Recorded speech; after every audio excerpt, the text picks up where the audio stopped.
एक सहाबी है जिनका नाम है अब्दुल्ला इब्न अमर इब्नुल आस। अब्दुल्ला बिन उमर नहीं, अब्दुल्ला इब्न अमर इब्नुल आस है।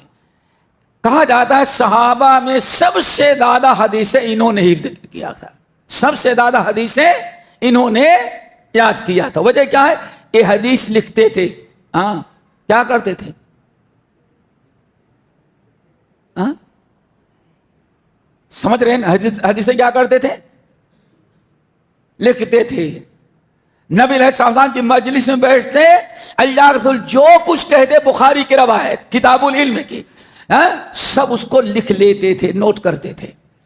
पता चल गया कि हदीसों के लिखने का रवाज नबी अलैहिस्सलाम के ओ महा बेईमान बददीन जो मुनकरीन हदीस पैदा हुए हैं, जिनको इस्लाम से आदी रहनी चाहिए, बदबख्त किताब का अलिफ का माना मालूम नहीं, कहता है कि हदीसें 300 साल के बाद लिखी गई।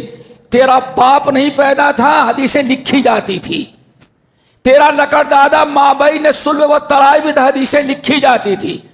लानतुल्लाहि अलल काज़िबीन, हदीस का मुनकिर काफिर होता है।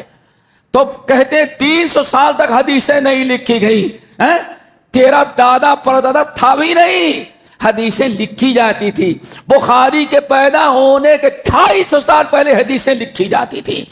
हजरत अब्दुल्ला बिन अमर लिखते थे, अबू बकर हदीस लिखते थे, अबू बकर हदीस लिखते थे। ये ऐसा ही अंग्रेजों के एजेंट एक अब्दुल्ला चकड़ाली पैदा हुआ, उसका बच्चा शिबली नुमानी बना, उसके अंडे बच्चे फला निकले, अब्दुल्ला चकड़ाली भी हुआ।